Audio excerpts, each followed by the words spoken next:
Hello everyone, नमस्कार, good morning. Welcome all of you. Katare institute पर आप सभी का स्वागत है। मैं हूं मुकेश कटारे।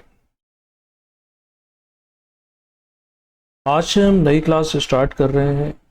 मुख्य परीक्षा 2024 और 2025 यानी जो सिलेबस बदला हुआ है उस बदले हुए सिलेबस के अकॉर्डिंग स्टार्ट कर रहे हैं। सबसे पहले पेपर 3 का पार्ट ए, इकोनॉमिक्स, जो थोड़ा सा देर से समझ में आता है, उसके कंसेप्ट उतने क्लियर नहीं होते हैं एस्पिरेंट्स को, तो हम सबसे पहले इसी को लेकर के आगे बढ़ रहे हैं। ठीक है, तो यहाँ सबसे पहले जो बेसिक टॉपिक है एक लिया है कि राष्ट्रीय आय जो है उसकी अवधारणाएं। सिलेबस अगर आप देखोगे तो उसमें एक हेडिंग है कंसेप्ट ऑफ नेशनल इनकम। तो राष्ट्रीय आय की अवधारणाएं यानी इसके अंतर्गत GDP, NDP, GNP, NNP, GBA, इसको लेकर के पूछ सकते हैं। किसी भी फॉर्मेट में क्वेश्चंस आ सकते हैं। कोशिश रहेगी मैं सारे जितने भी एक्सपेक्टेड क्वेश्चंस हैं उन सारे क्वेश्चनों के सटीक जवाब दे पाऊँ आपको। ठीक है ना। तो यहाँ इसको समझने के लिए जरूरी है कि आप थोड़े कुछ बेसिक जो कंसेप्ट हैं उनको क्लियर कर। यानी एक आता है कि देखो नेशनल इनकम, इनकम जैसे व्यक्ति की होती है ना कि उसकी इनकम क्या है, यानी वह कितना कमाता है, एक दिन में कितना कमाता है, एक महीने में कितना कमाता है, एक साल में कितना कमाता है। तो इसी तरीके से हम पूरे राष्ट्र की इनकम को निकालेंगे कि हमारे पूरे देश की जो इनकम है वो कितनी है। ठीक है, तो ये जो इनकम निकाली जाएगी तो उस इनकम को लेकर के कुछ चीजें पता होना चाहिए, बेसिक चीजें। एक तो हम गुड्स की बात करते हैं, दूसरी सर्विसेज की बात करते हैं, वस्तुएं और सेवाएं। यहीं से स्टार्ट कर देते हैं कि गुड्स जो है वो क्या होती है, देन फिर हम बढ़ते जाएंगे अपने जीडीपी, एनडीपी, इन सब कॉन्सेप्ट पर। वस्तुएं, वस्तुएं ना दो प्रकार की होती है, हमें दो प्रकार की वस्तुएं देखने को मिलती है। एक वो होती है जिन्हें हम मतलब टच कर सकते हैं, छू सकते हैं, है ना, बता सकते हैं दूसरे को देखो ये वस्तु, यानी ऐसी चीजों को, ऐसी वस्तुओं को हम क्या बोलते हैं, उन्हें कहते हैं फिजिकल गुड्स, भौतिक वस्तु है। ओके, रंग रूप आकार जो भी रहता है। और दूसरी तरफ इकोनॉमिक्स में हम गुड्स को कैसे कहते हैं कि एक वे वस्तुएं होती हैं जो नेचर में उपस्थित हैं, और दूसरी तरफ होता है जो मनुष्य ने बनाई हुई है, यानी कि नेचुरल गुड्स भी होती हैं, दूसरी तरफ मैन मेड भी होती है, यानी प्राकृतिक वस्तुएं जो प्रकृति में उपलब्ध है। और दूसरी तरफ हम मानव निर्मित वस्तुओं के बारे में भी जानेंगे। प्रकृति में वो उपलब्ध नहीं थी लेकिन प्राकृतिक चीजों का उपयोग करके हम उनका निर्माण करते हैं। ठीक, आप समझ सकते हो, प्रकृति ने जंगल, नदियां, पहाड़, पर्वत ये सब दिए। अब लोहा जो है, जो स्टील फॉर्म में है, वो प्रकृति ने नहीं दिया, उसको तो मनुष्य ने बनाया हुआ है ना। तो इस तरीके से ये रहते हैं। तो अगर हम गुड्स को और ज्यादा क्लासिफाइड करें, फॉर इकोनॉमिक टर्मिनोलॉजी अगर हम इसको देखते हैं, तो यहाँ चार प्रकार की वस्तुएं हमें देखने को मिलेंगी। अलग अलग तरीके हैं गुड्स को डिवाइड करने के, लेकिन जो सही तरीका अब हमारे सिलेबस के अकॉर्डिंग चलेगा कि गुड्स यानी वस्तुएं चार प्रकार की होती हैं। गुड्स वो हैं जो हम दिखाई देती हैं, जिन्हें हम स्पर्श कर सकते हैं, जो जैसे परिभाषा आती है ना पदार्थ की, पदार्थ उसे कहते हैं जो स्थान घेरता है, द्रव्यमान होता है, ऊर्जा होती है। बस वही परिभाषा यहाँ पर हम फिट कर सकते हैं कि गुड्स इस तरीके से होती है। ठीक, तो पहली गुड्स आती है जिसे हम मध्यवर्ती वस्तु के नाम से जानेंगे, इंटरमीडिएट। मध्यवर्ती, इंटरमीडिएट, मध्यवर्ती का मतलब ये हो गया कि इंडस्ट्री में उपयोग में लाया जाने वाला कच्चा माल। हम फाइनल प्रोडक्ट बनाना चाहते हैं, फाइनल प्रोडक्ट बनाने के लिए जरूरी होता है कि कच्चे माल का प्रयोग करें। जैसे चीनी है, शुगर है। शुगर क्या है, ये फाइनल प्रोडक्ट है, अंतिम उत्पाद है। लेकिन फाइनल चीनी कैसे बनती है, गन्ने से बनेगी, शुगर केन उससे बनाई जाएगी ना। तो शुगर केन क्या हो गया, एक तरीके से कच्चा माल हो गया। तो मध्यवर्ती वस्तु ये कहलाती है कि हाँ, हम उनका उपभोग, उनका कंजम्पशन उसी रूप में नहीं कर रहे हैं, इससे कुछ फाइनली प्रोडक्ट तैयार करेंगे, फिर उसका कंजम्पशन करेंगे, है ना। तो उसे कहते हैं कच्चा माल। ज्यादातर कृषि उत्पादित वस्तुएं होती हैं, उनको हम इसमें रखते हैं मध्यवर्ती। तो दूसरी तरफ फिर आता है जिन्हें बोलते हैं फाइनल गुड्स। फाइनल गुड्स यानी कि अंतिम, अब अंतिम क्या होता है कि कच्चे माल का हमने प्रोसेसिंग की, प्रोसेसिंग करने के बाद यानी गन्ने को लेकर आए और फिर गन्ने को फैक्ट्री में अलग अलग प्रकार की जो प्रोसेस से निकालने के बाद फिर चीनी तैयार होती है। तो इसमें क्या होता है, इसमें प्रोसेसिंग का काम हुआ, प्रोसेसिंग हुई, गन्ना जिस कीमत पर खरीदा गया, क्या चीनी की कीमत वही होती है? नहीं होती ना, चीनी महंगी होगी। तो इसमें क्या हो जाता है कि फाइनल जो गुड्स है उसमें वैल्यू एडिशन भी हो जाएगा, यानी अतिरिक्त कीमत, मजदूर लगते हैं, टेक्नोलॉजी लगती है, इलेक्ट्रिसिटी लगती है, ठीक है। तो उसके उसी रेशियो में क्या हो जाता है कि उस वस्तु की जो कीमत है वो बढ़ जाती है और वो हमारे उपयोग करने लायक हो जाती है, यानी अंतिम रूप से हम उसी के रूप में उसका उपभोग कर सकते हैं। तो वो हो गई दूसरी, पहली इंटरमीडिएट थी और दूसरी जो थी वो फाइनल गुड्स के रूप में यहाँ पर रखी, ठीक है। तीसरी जो आती है जिसे हम कहते हैं गुड्स यानी कि कंजम्पशन, तो वे वस्तुएं जिनका मनुष्य उपभोग करेगा, है ना, तो लोगों के द्वारा उपभोग में किया जाता है उनको। ऐसे ही कुछ वस्तुएं ऐसी भी होती हैं जिन्हें हम कहते हैं कैपिटल गुड्स। कैपिटल का मतलब होता है पूंजी, यानी इन वस्तुओं का उपयोग पूंजी निर्माण में किया जाता है, उसको हम ये चौथे क्रम में रख देते हैं। तो ये जो वस्तुएं थी ये सब क्या थी, इकोनॉमिक गुड्स के रूप में जानी जाती हैं। कई सारी ऐसी वस्तुएं भी होती हैं जो नॉन इकोनॉमिक गुड्स हैं। नॉन इकोनॉमिक गुड्स जैसे हवा या प्राकृतिक वस्तुएं, यानी जिनके लिए हमें कोई भुगतान नहीं करना होता है, उसको हम बोलते हैं नॉन इकोनॉमिक, ठीक है। अब आते हैं, देखो कि प्रश्न आया कि राष्ट्रीय आय की अवधारणा क्या होती है, उसे समझाओ और इसकी कितने प्रकार की अवधारणा है। सीधे इसी पॉइंट पर आ जाते हैं। तो कंसेप्ट ऑफ या आइडिया ऑफ नेशनल इकोनॉमी, राष्ट्रीय आय की अवधारणा, अवधारणाएं मूल रूप से इसकी सिर्फ दो अवधारणाएं हुआ करती थी, आगे चल करके इसी के सब पार्ट 4 या 5 बना दिए गए, है ना। तो अब राष्ट्रीय आय के कंसेप्ट से मतलब क्या होता है कि एक वित्तीय वर्ष, एक फाइनेंशियल ईयर यहाँ पर लिया जाएगा। तो पहली बात आ जाती है इसमें फाइनेंशियल ईयर की, एक वित्तीय वर्ष, उस वित्तीय वर्ष में अंतिम, फाइनली अंतिम वस्तुओं एवं सेवाओं, गुड्स सर्विसेज, अभी मैंने गुड्स के बारे में थोड़ा आइडिया दिया था, सेवाओं के बारे में भी बताएंगे। सेवाओं के मौद्रिक मूल्य का योग,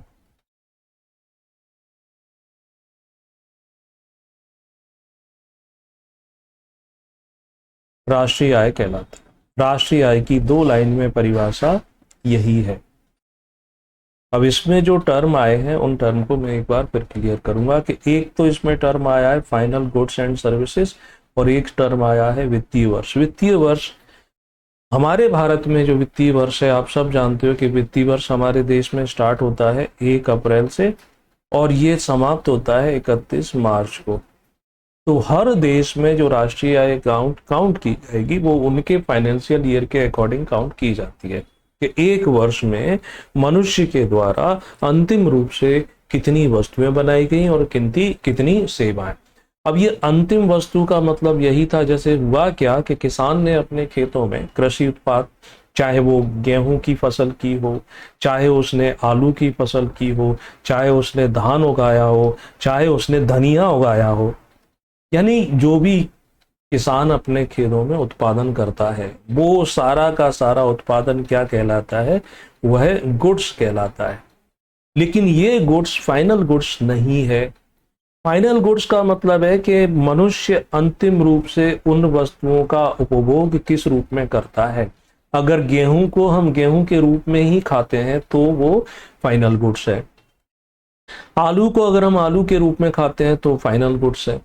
लेकिन गेहूं को आप क्या कर रहे हो कि गेहूं से बिस्किट बना रहे हो, आप गेहूं से दलिया बना रहे हो, गेहूं से पहले आटा, यानी अलग अलग ढंग से उसको अलग कर रहे हो, ब्रेड बना रहे हो, आलू से चिप्स बना रहे हो या आलू डायरेक्टली कंज्यूम कर रहे हो।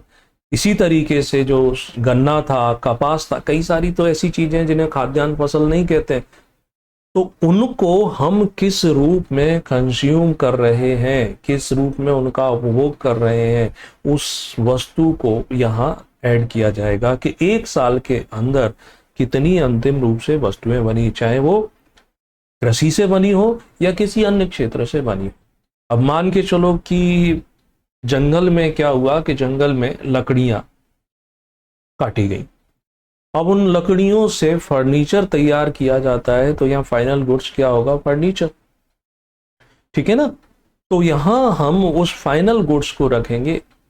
वैसे ही आती हैं सेवाएं, सेवाएं भी अंतिम सेवाओं की बात करते हैं। जैसे मान के चलो कोई एक फैक्ट्री में सेवाएं वो होती हैं जो दिखाई नहीं देती हैं, इंटेंजिबल, यानी ये जैसे आप डॉक्टर के पास गए अपना ट्रीटमेंट कराने के लिए और बदले में आप उसको भुगतान करते हैं किसका, फीस का, लेकिन डॉक्टर जो है आपको क्या करता है, आपको प्रिस्क्राइब करता है, आपको परामर्श देता है, कोई वह वस्तु नहीं देता है, आपको एडवाइज करेगा, वो बदले में हम उसे भुगतान करते हैं। तो यहाँ ये क्या हो गई, ये मेडिकल सर्विस हो गई। एजुकेशन में आप ज्ञान जो लेते हैं, नॉलेज जो गेन करते हैं, वो कोई वस्तु नहीं है, वो सेवा है। ऐसी इंश्योरेंस हो गया, बीमा सेक्टर हो गया, बैंकिंग सेक्टर हो गया, ये सब क्या है, सर्विसेज हैं। तो वही अंतिम सेवाओं के रूप में उनको लिया जाएगा, ठीक है। अब अंतिम सेवा कैसे होती है, अंतिम सेवा का मतलब ये समझ लो, जैसे मैंने आपको कहा कि फर्नीचर, कोई फर्नीचर बनाया गया, कोई टेबल बनाई गई। अब टेबल बनाने के लिए क्या जरूरत पड़ी थी, लकड़ी की जरूरत पड़ी। तो लकड़ी तो क्या है, फिजिकल गुड्स हो गई, भौतिक वस्तु, या नेचुरल गुड्स हो गई। लकड़ी से टेबल बनाने के लिए जो व्यक्ति लगे थे, तो वो जो व्यक्ति हैं उन्होंने जो श्रम किया वो उनकी सेवा हो गई। अब किस प्रकार का फर्नीचर बनाया जा रहा है, इसके लिए भी रिसर्च की जाती होगी कि इसमें हम किस चीज का उपयोग करें और इसमें क्या ऐड कर दें, कैसे उसको मोल्ड कर दें, किस शेप में दे दें, ऊपर किस प्रकार की फर्निशिंग कर दें, क्या उसका एडवर्टाइजमेंट करेंगे ना। तो ये सब चीजें फाइनल जब आती हैं तो उसे बोलते हैं, उन सबकी वैल्यू ऐड होती है। भाई जितना खर्च हो गया, रिसर्च पर होगा, एडवर्टाइजमेंट पर होगा, ट्रांसपोर्टेशन पर होगा, तो वो सब जोड़ा जाए। तो किसी भी देश में एक वर्ष में अंतिम रूप से कितनी वस्तुएं तैयार हुई और अंतिम रूप से कितनी सेवाएं जनरेट हुई, उन सब के नाम नहीं लिखे जाते। उन सब का क्या करते हैं, मौद्रिक मूल्य, मॉनेटरी वैल्यू के। फर्नीचर तैयार हुआ तो फर्नीचर एक साल में उसकी कीमत क्या थी, वो सब ऐड कर लिया जाता है। उसी को हम राष्ट्रीय आय कहते हैं, नेशनल इनकम इसी को माना जाता है, ठीक है। अब इसमें राष्ट्रीय आय में कुछ कंसेप्ट और जोड़ेंगे, महत्वपूर्ण है, वो ध्यान रखना कि पहली बात, राष्ट्रीय आय जो है ये कोई स्टॉक को नहीं मानते। स्टॉक का मतलब होता है जमा करना। पहली बात ये आती है कि ये वस्तुएं और सेवाएं, ये क्या होना चाहिए, ये निरंतर इनका प्रवाह होना चाहिए, है ना। निरंतर प्रवाह का मतलब हो गया कि इनको जमा से मतलब नहीं होता, स्टॉक से नहीं होता।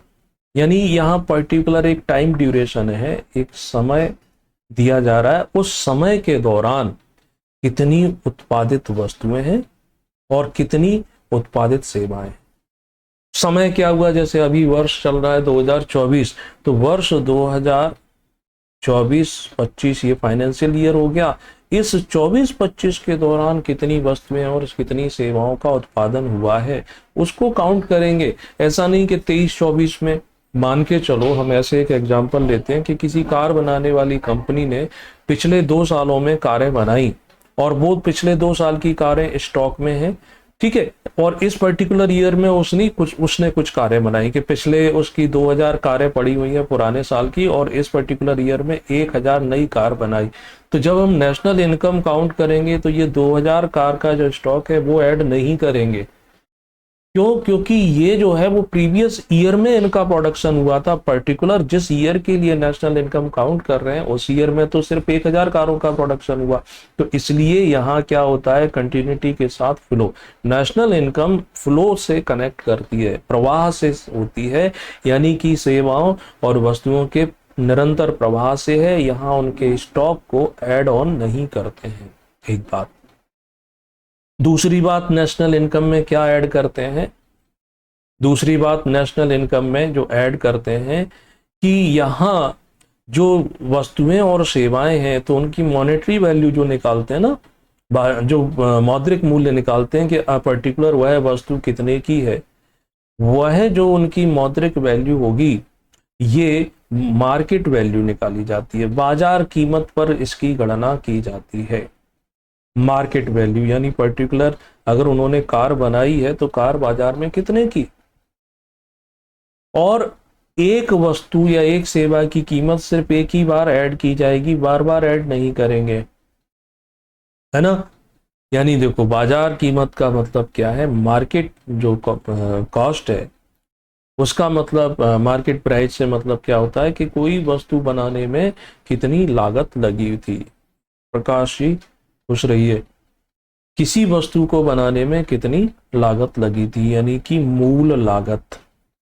इसको ऐसे समझ लो कि किसी कंपनी ने कार बनाई तो कार बनाने में उसको कुछ स्टील भी लगा, कुछ प्लास्टिक मटेरियल लगा, कुछ ग्लास मटेरियल लगा, है ना, कुछ अलग अलग मेटल लगे होंगे, टेक्नोलॉजी लगी होगी, लोगों पर कितना खर्च किया होगा, तो उस पर जितना पैसा खर्च हुआ उसे कहते हैं ओरिजिनल कॉस्ट कार बनाने में।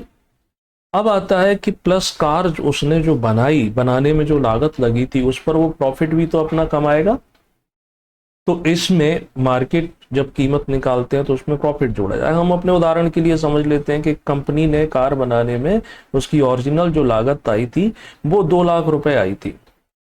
अब उसने अपना जो प्रॉफिट है वो 50,000 रुपए अपना प्रॉफिट जोड़ दिया, ठीक है, तो कार की कीमत हो गई 2.5 लाख रुपए। अब ये कहाँ बन के तैयार हुई है कार, ये कार तैयार हुई है बन करके फैक्ट्री में। फैक्ट्री से तो हम खरीदने नहीं जाएंगे, हम तो बाजार में जाएंगे, कार के शोरूम में जाएंगे, तो वहां तक इस कार को भेजने में क्या होगा, ट्रांसपोर्टेशन, परिवहन।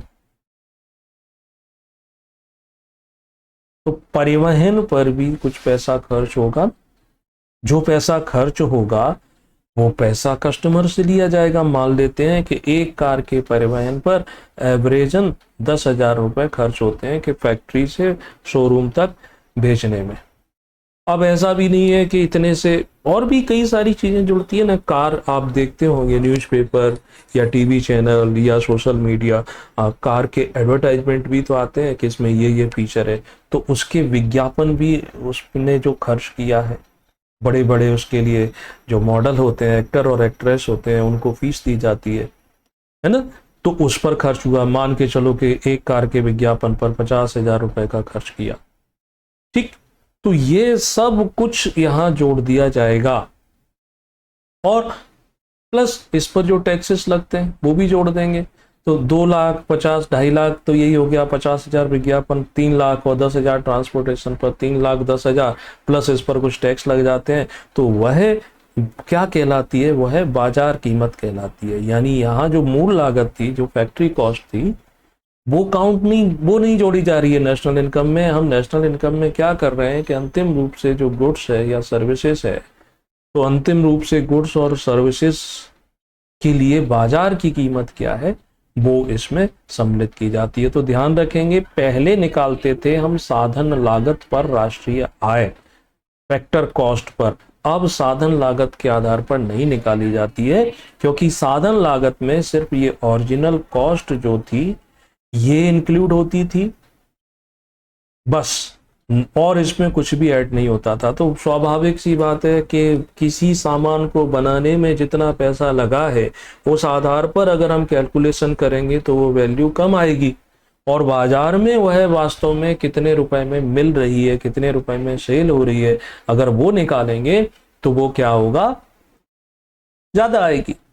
तो एक पॉइंट तो हम ये समझ गए ना, मैंने आपको बताया था कि राष्ट्रीय आय में 2 चीजों का ध्यान रखना होता है नेशनल इनकम में, कि एक तो इनका निरंतर फ्लो होना चाहिए, तो निरंतर फ्लो से मतलब है उस पर्टिकुलर ईयर में ही उनका प्रोडक्शन होना चाहिए, पुराने साल में नहीं, ठीक है। और दूसरा, इनकी कीमत निकाली जाती है बाजार कीमत, मार्केट वैल्यू। मार्केट वैल्यू में मोटे तौर पर ये चीजें जुड़ती हैं।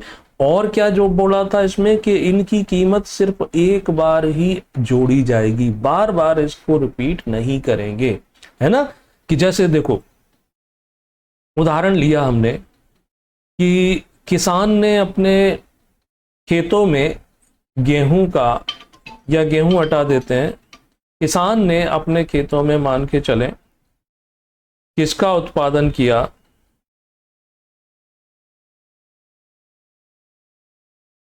आलू का उत्पादन किया। ठीक है, अब आलू का उत्पादन किया, आलू की प्राइस जो है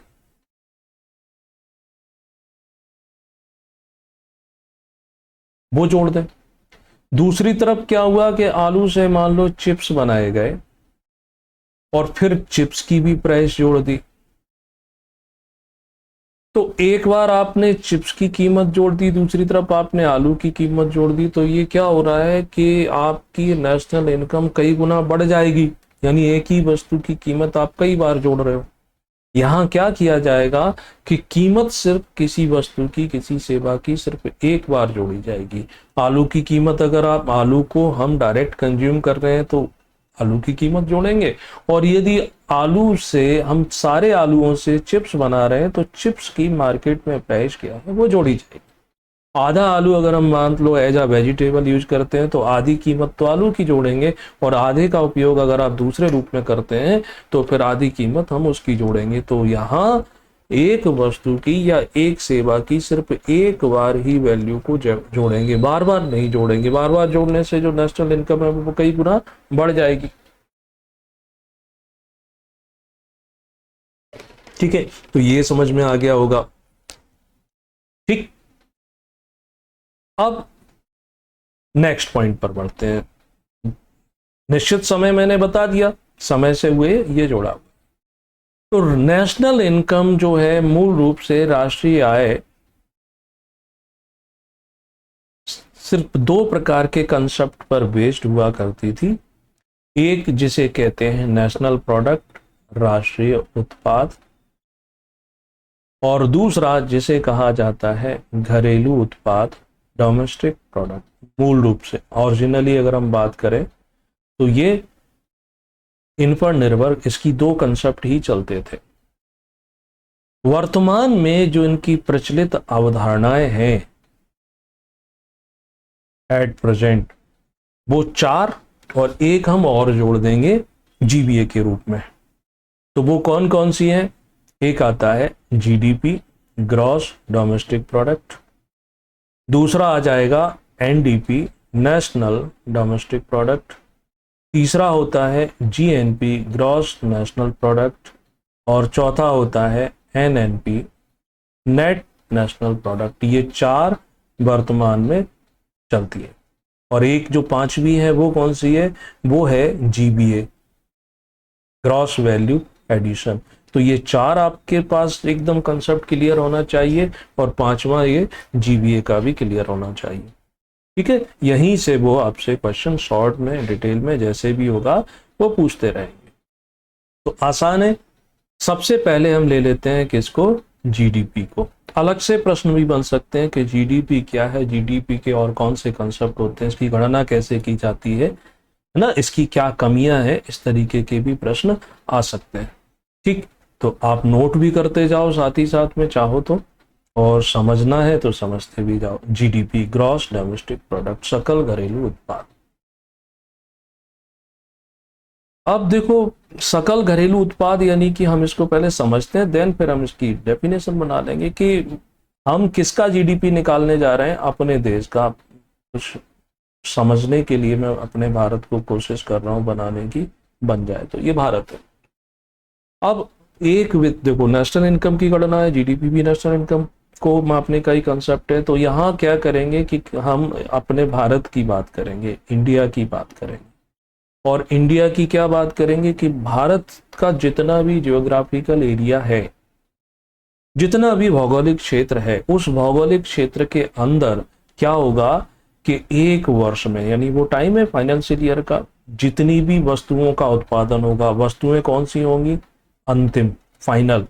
और जितनी भी सेवाओं का उत्पादन होगा, सेवाओं का जितना भी जनरेशन करेंगे, ठीक है, उन अंतिम वस्तुओं और सेवाओं का कौन सा मूल्य निकालते हैं? मौद्रिक मूल्य, मॉनेटरी वैल्यू, कि उनकी पैसे में कीमत क्या है, बस उसी को क्या कहते हैं? जीडीपी कहते हैं। यानी परिभाषा क्या बन जाती है, परिभाषा इसकी बड़े सिंपल से शब्दों में बनेगी और आप अपने शब्दों में उपयोग में वो लिख सकते हो कि किसी देश में एक वित्तीय वर्ष में, या किसी देश की जगह ऐसा वहीं जोड़ सकते हो, किसी देश की भौगोलिक सीमा के अंदर, है ना, किसी देश की, ये जरूरी कंसेप्ट है भौगोलिक सीमा वाला, जियोग्राफिकल बाउंड्री लाइन, भौगोलिक सीमा के अंदर एक वित्तीय वर्ष में उत्पादित अंतिम वस्तुओं और सेवाओं के मौद्रिक मूल्य का योग सकल घरेलू उत्पाद कहलाता है, जीडीपी कहलाता है। तो देश ये हो गया, भारत का अगर जीडीपी निकालेंगे, भारत के ज्योग्राफिकल फील्ड के अंदर एक फाइनेंशियल ईयर में जितनी भी finally goods and final services generate होती है वो इसमें आ जाता है। भौगोलिक सीमा से मतलब क्या होता है, इस भौगोलिक सीमा से आप क्या समझते हो? तो भौगोलिक सीमा से मतलब सिर्फ ऐसा नहीं है कि भारत का स्थलीय भाग आ जाएगा इसमें, लैंड पार्ट।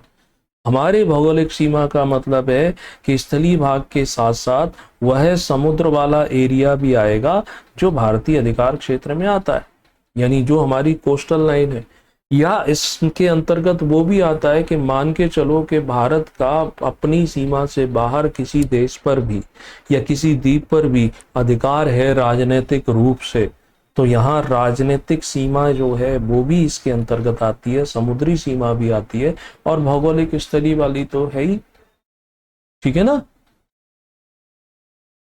यानी देखो, कैसे समझो भौगोलिक सीमा कि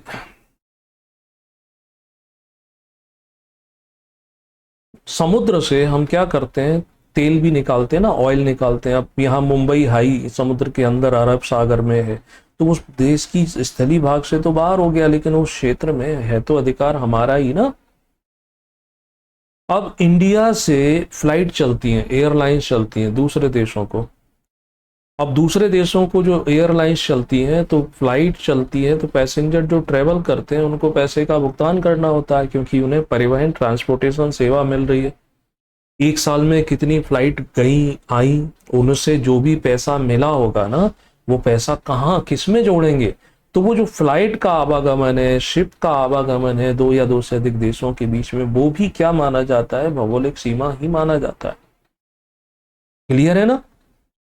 राजनीतिक सीमा का मतलब जैसे मान के चलो कि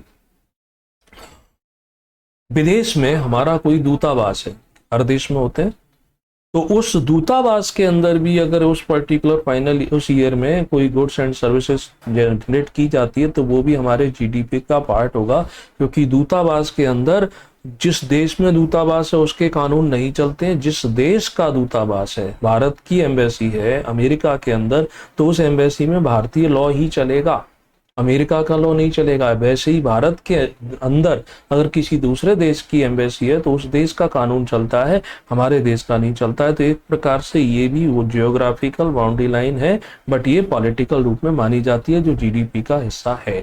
तो जीडीपी में ये सारे कंसेप्ट जुड़ जाते हैं। जीडीपी हो गया होगा एकदम क्लियर। जीडीपी के बाद अगला आता है, जी हटाओ और उसकी जगह क्या करना है, एन जोड़ देना है, एनडीपी हो जाएगा। एनडीपी यानी नेशनल डोमेस्टिक प्रोडक्ट, यानी इसे कहा जाता है राष्ट्रीय, सॉरी राष्ट्रीय नहीं, नेशनल नहीं है, यहाँ एन से मतलब है नेट, निवल, शुद्ध कह सकते हो, निवल घरेलू उत्पाद। अगर जीडीपी आ गया है तो एनडीपी बड़ी आसानी से आपको समझ में आ जाएगा, यहाँ कोई समस्या इसके साथ नहीं होगी। क्या करना होता है कि जो जीडीपी था, इस जीडीपी में से हम डेप्रीशिएशन या जिसे ह्रास बोलते हैं वो घटा देते हैं, वो माइनस कर देते हैं, तो जो वैल्यू बचती है वो एनडीपी कहलाती है। अब ये ह्रास क्या है, डेप्रीशिएशन क्या है, ये हमें समझना है। देखो जो भी प्रोडक्ट आप बनाते हैं, ठीक, तो अब साल दर साल क्या होता है, जैसे उस प्रोडक्ट में वियर एंड टीयर, टूट फूट होती है। मान के चलो, एक उदाहरण देते हैं कि हाँ, आपने क्या किया कि एक ट्रक खरीद लिया और ट्रक से आपने ट्रांसपोर्टेशन का काम शुरू कर दिया, माल भाड़ा इधर से उधर। अब जो आपको इनकम होती है, एक साल में मान लो ट्रक ने आपको 2 लाख रुपए कमा कर दिए। क्योंकि ट्रक आपने नया खरीदा था तो उस पर कोई विशेष खर्च नहीं हुआ होगा, लेकिन अगले साल ट्रक जो है आपको फिर से 2 लाख रुपए कमा कर देता है। लेकिन अब ट्रक पुराना हो चुका है तो उसमें कुछ टूट फूट होती है, कुछ उसके पार्ट्स घिस जाते हैं, उनको रिपेयर कराना पड़ता है। पता चला कि 20,000 रुपए जो हैं आपके उन सब चीजों पे खर्च हो गए, तो 2 लाख में से ही तो ये 20,000 माइनस होंगे, यानी आपका जो नेट प्रॉफिट बचा वो 1,80,000 रुपए बचा ना। तो ये जो 20,000 रुपए गए वो डेप्रिसिएशन है, वो ह्रास है, वो जीडीपी में से माइनस कर दोगे तो जो निकल के आएगा उसी को हम कहते हैं नेट डोमेस्टिक प्रोडक्ट। क्लियर है ना ये बात? तो किसी भी देश की अर्थव्यवस्था में एक वित्तीय वर्ष में जीडीपी में से जब डेप्रिसिएशन को माइनस कर देते हैं तो जो बचा है उसी को कहते हैं, यानी एक प्रकार से ये अवमूल्यन से भी कनेक्ट होता है ना। जैसे समझ लो, ये तो हो गई टूट फूट। अब ऐसे समझो कि 85 रुपीज का एक यूएस डॉलर है, समझने के लिए मैं आपसे बात कर रहा हूं। अब पता चला कि ये डॉलर की कीमत जो है हमें रुपए के अधिक चुकाने पड़ते हैं, तो ये 5 रुपए का तो बैठे बैठाए लॉस हो गया ना। तो ये भी अवमूल्यन है, तो ये भी डेप्रिसिएशन में ही जाता है। क्लियर है ना ये बात? ठीक है, तो ये यहां हो जाना चाहिए। दूसरा, जीडीपी हम समझ गए थे, जीडीपी कैसे काउंट करते हैं वो पता चल गया। एक क्वेश्चन जीडीपी में ये भी आ सकता है कि जीडीपी के एप्लीकेशंस क्या है, जीडीपी के अनुप्रयोग क्या है, इसका उपयोग क्या होता है ना। वो भी याद कर लो, रट लो, समझ में आ जाए तो अच्छी बात। 2-3 ही उपयोग हमें यहाँ पर लिखने हैं। तो जीडीपी क्या करता है, किसी भी अर्थव्यवस्था की वृद्धि दर को बताता है, ग्रोथ रेट दर्शाता है या इंडिकेट करता है या बताता है। वार्षिक प्रतिशत के हिसाब से दिखाता है कि अरे हमारे देश का जीडीपी इतना था, अगली बार इतना हो गया। दूसरा, जीडीपी से हमें क्या पता चलता है, जीडीपी से हमें किसी देश के प्रोडक्शन की क्वांटिटी मालूम चलती है। क्योंकि यहाँ क्वांटिटी की बात हो रही है ना, क्वालिटी का पता नहीं चलता है। तो ये हमें क्या देता है कि उस देश के में परिमाणात्मक उत्पादन को दिखाता है, यानी क्वांटिटी, उसकी मात्रा को कंपेयर कर सकते हैं। लेकिन जो प्रोडक्ट आप ले रहे हैं उसकी क्वालिटी क्या है वो जीडीपी से पता नहीं चलती है ना। इसका तीसरा उपयोग जो है कि आज भी चाहे आईएमएफ हो, इंटरनेशनल मॉनेटरी फंड, या वर्ल्ड बैंक हो, जब भी ये अपने मेंबर कंट्री में कंपैरिजन करते हैं, तुलना करते हैं, तो तुलना किस आधार पर करते हैं, वो जीडीपी के आधार पर करते हैं।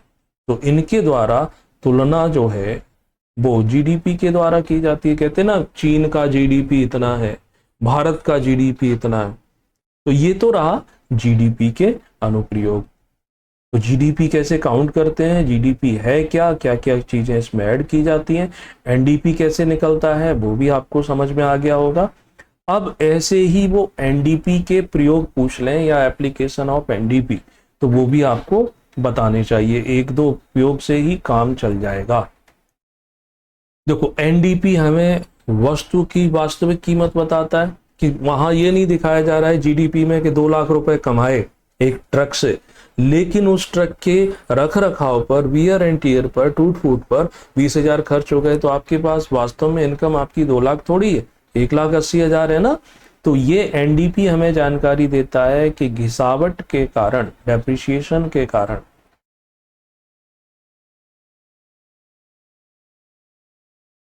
होने वाले नुकसान की जानकारी देता है। अब पता चला 2 लाख रुपए कमाए और आधा आपका उसके रख रखाव पर ही खर्च हो गया, तो आपकी नेट जो प्रॉफिट है वो 1 लाख ही बचा। तो अब आप क्या करोगे? अब आप फोकस करोगे कि ये जो रख रखाव पर, मेंटेनेंस पर ज्यादा खर्च हो रहा है, इसमें कैसे भी करके कमी की जाए। मशीनें हैं तो समय पर उनकी सर्विस कराई जाए, ग्रीसिंग कराई जाए, ऑयलिंग कराई जाए, या नई तकनीक का प्रयोग किया जाए जिससे ज्यादा से ज्यादा उत्पादन हो, इनपुट यानी खर्च जो है वो कम हो। यानी एनडीपी से हमें रिसर्च एंड डेवलपमेंट, खोज यानी अनुसंधान एवं विकास, इस पर ध्यान देने की आवश्यकता है। इस क्षेत्र में आपने कितना काम किया है? अगर आपकी जीडीपी की तुलना में एनडीपी की वैल्यू कम है तो इससे समझ में आता है कि आरएनडी पर आप बहुत कम खर्च कर रहे हो, है ना। नेक्स्ट क्या होता है कि एनडीपी जो है इसका उपयोग अर्थव्यवस्थाओं के कंपैरिजन में नहीं करते, है ना। क्यों नहीं करते हैं अर्थव्यवस्थाओं के कंपैरिजन में? कारण है कि जैसे समझना कि भारत में मान के चलो कि आप अपनी ट्रक या कार की सर्विस जो है कराते हैं, उस पर 5,000 रुपए खर्च हो गए। अब अमेरिका में जाते हैं तो नेचुरल सी बात है, 5,000 रुपए में तो सर्विस नहीं होगी ना, वहां उनके देश के हिसाब से होगा। हो सकता है वो $5,000 रुपए लेते हो। तो अब डेप्रिसिएशन हमारे देश में 5,000 हुआ, उनके यहाँ $5,000 हुआ, तो ये तुलना तो ठीक नहीं है ना। तो इससे तुलनात्मक अध्ययन नहीं किया जाता, इसका उपयोग जो है तुलनात्मक अध्ययन में नहीं करते हैं। ये दो इसके अनुप्रयोग हैं, एनडीपी के बारे में आता है। तो राष्ट्रीय आय के दो कंसेप्ट हैं, बड़े अच्छे से क्लियर हो गए होंगे। अब चलते हैं तीसरा कंसेप्ट, जिसे हम बोलते हैं जीएनपी, ग्रॉस नेशनल प्रोडक्ट, यानी कि इसे कहते हैं, ग्रॉस का मतलब है सकल, एन से मतलब है यहां पर राष्ट्रीय, और प्रोडक्ट से मतलब है उत्पाद। मैं आपको बता दूं, ये जो लेक्चर है ये डेली आपको मिलेगा, डेली। ऐसा नहीं होगा कि अब इसमें ब्रेक हो जाए, अनटिल और अनलेस कोई बहुत बड़ी आपदा ना आए, तब तक ये चलता रहेगा। इसका आनंद आप ले सकते हो, आपको ये बहुत ज़्यादा फ्रूटफुल होगा। आपको नहीं समझ में आए तो कोई भी कंसेप्ट आप पूछ भी सकते हो। पहले केस में क्या हो रहा था, जीडीपी के केस में, कि हम किसी देश की भौगोलिक सीमा रेखा के अंदर जो भी उत्पादित होता है उसको ऐड ऑन कर रहे थे। यानी भौगोलिक जियोग्राफिकल बाउंड्री लाइन का मीनिंग ये भी था कि हमारे देश के अंदर कोई विदेशी फैक्ट्री लगी हुई है, विदेशी वर्कर काम कर रहे हैं, लेकिन वो हमारे देश के अंदर जो भी प्रोडक्शन करते हैं तो उनकी कीमत हम अपने जीडीपी में जोड़ते थे। लेकिन हमारे देश के बाहर किसी दूसरे देश में कोई फैक्ट्री लगी है, एम्बेसी को छोड़कर, तो हम उसकी कीमत को जीडीपी में नहीं जोड़ते थे, क्योंकि जीडीपी में बॉन्डेड है कि किसी देश की भौगोलिक सीमा रेखा के अंदर। और यहाँ क्या हो जाएगा, यहाँ हो जाएगा, एक तो वही वित्तीय वर्ष तो लेंगे ही लेंगे, ये तो चलेगा ही, क्योंकि पर्टिकुलर टाइम पीरियड के अंदर ही माना जाता है, एक पॉइंट। दूसरा, इसमें देश की भौगोलिक सीमा रेखा से बियॉन्ड बात करते हैं, तो यहाँ हम बात करते हैं कि देश के नागरिकों द्वारा, उनके सिटीजन्स द्वारा। अब नागरिक है अगर हमारे देश का, वो देश के बाहर रहता है किसी भी देश में, और वो जो कुछ भी प्रोडक्शन करेगा, जो कुछ भी कमाएगा, वो भारत के जीएनपी का हिस्सा होगा, वह उस देश के जीडीपी का हिस्सा नहीं होगा। उस देश के जीडीपी का होगा, उस देश के जीएनपी का नहीं होगा। यानी यहाँ पर सकल राष्ट्रीय उत्पादन में ये बहुत ही महत्वपूर्ण पॉइंट है कि उत्पादन जो है किसके द्वारा किया जा रहा है, कितना हो रहा है, ये महत्वपूर्ण पॉइंट नहीं है, किसके द्वारा किया जा रहा है, किसमें, जीएनपी में। और जीडीपी में किसके द्वारा किया जा रहा है, इससे कोई लेना देना नहीं है। वहां पर उत्पादन कितना हो रहा है उससे लेना देना होता है। ओके, तो अब यहाँ निष्कर्ष रूप में हम क्या निकल के आते हैं, निष्कर्ष रूप में ये आता है कि देश के नागरिकों द्वारा एक वित्तीय वर्ष में उत्पादित अंतिम वस्तुओं के मौद्रिक मूल्य के योग को कहते हैं। ठीक है, अब आप बुक पढ़ते हैं तो बुक में कुछ इसके फॉर्मूले भी बना देते हैं, जैसे जीएनपी का फॉर्मूला कैसे बना सकते हैं कि जीडीपी हो गया, सकल घरेलू उत्पाद। अब जीडीपी में क्या करें हम, यहाँ पर प्लस एक्स कर दें, माइनस एम कर दें और इसको लिख दें कि ये है जीएनपी। बात ये आती है कि जीडीपी तो हम जानते हैं कि देश की भौगोलिक सीमा रेखा के अंदर ये एक्स जो है, ये एक्स क्या है और जो हम जोड़ रहे हैं, और एम क्या है जो हम माइनस कर रहे हैं।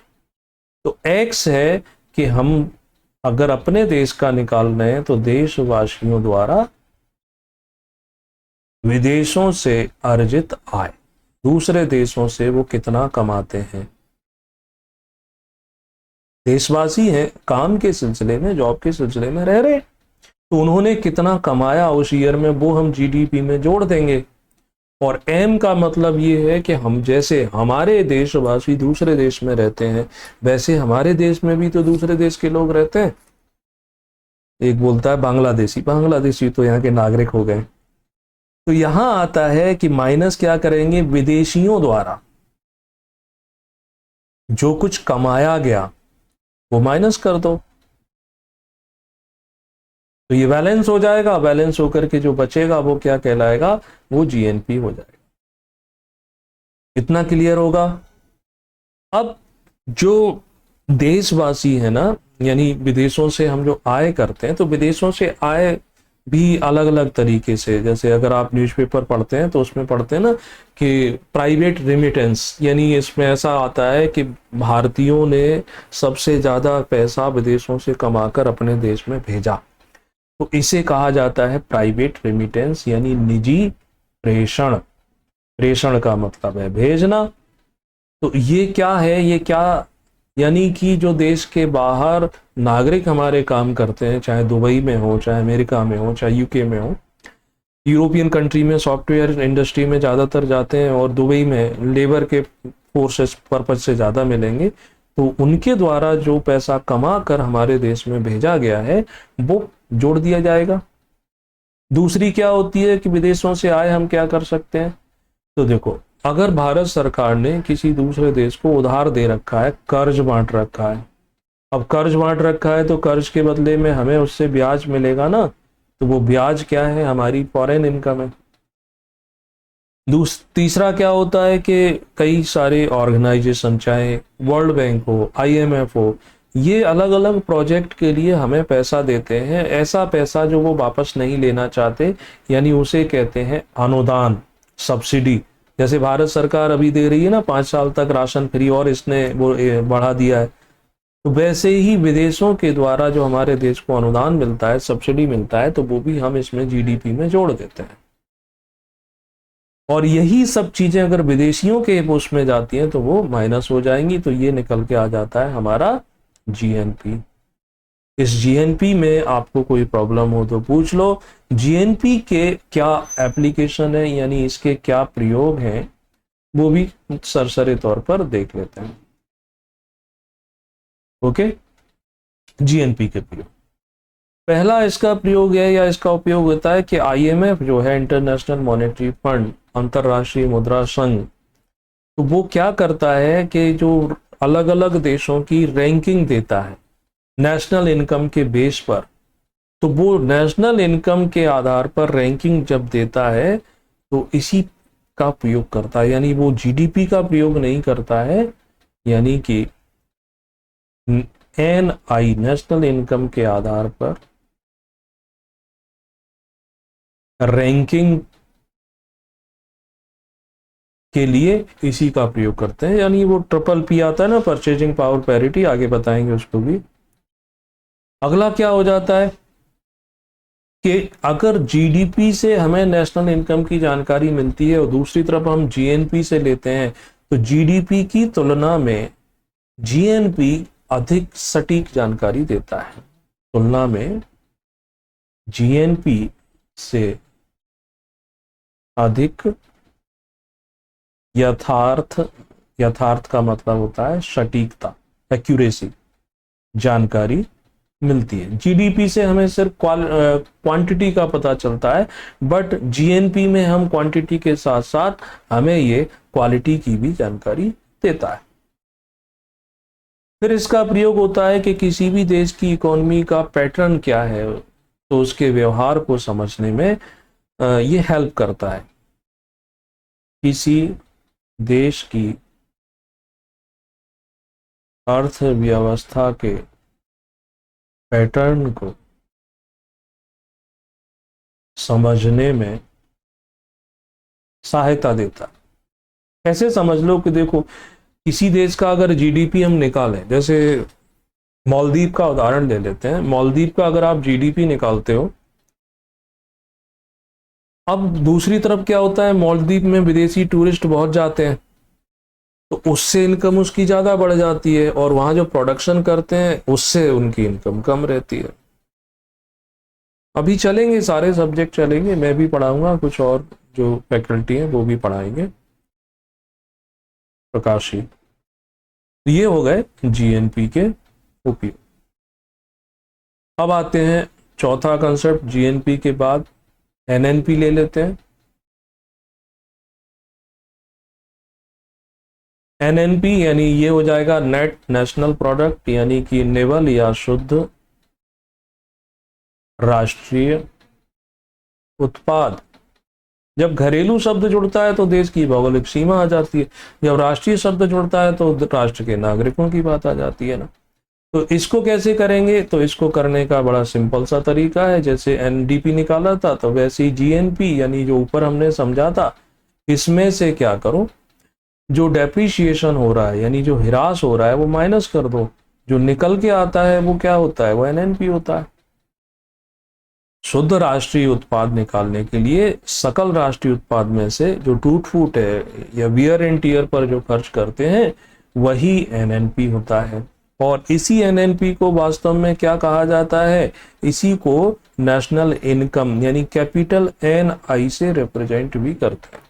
कि तो ये चारों ही नेशनल इनकम के कंसेप्ट, लेकिन विशुद्ध रूप से हम एनएनपी को मानते हैं, है ना। अब इसके क्या प्रयोग हैं, एनएनपी के क्या एप्लीकेशन है, इसका प्रयोग कहाँ करते हैं, तो एनएनपी बाकी के जो तीन हमने जो कंसेप्ट समझे थे उनसे ज्यादा सटीकता के साथ जानकारी देगा।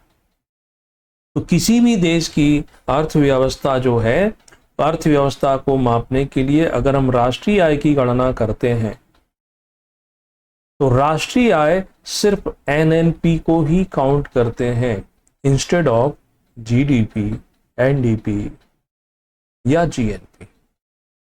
ये हैं अपने अलग अलग कंसेप्ट बताते हैं, लेकिन जब नेशनल इनकम बताते हैं तो वो एनएनपी ही होता है। एक दूसरा इसका उपयोग है कि ये राष्ट्रीय आय को आंकलित कैलकुलेट करने का सबसे प्रभावी तरीका या सबसे बेहतरीन तरीका है। राष्ट्रीय आय के आकलन का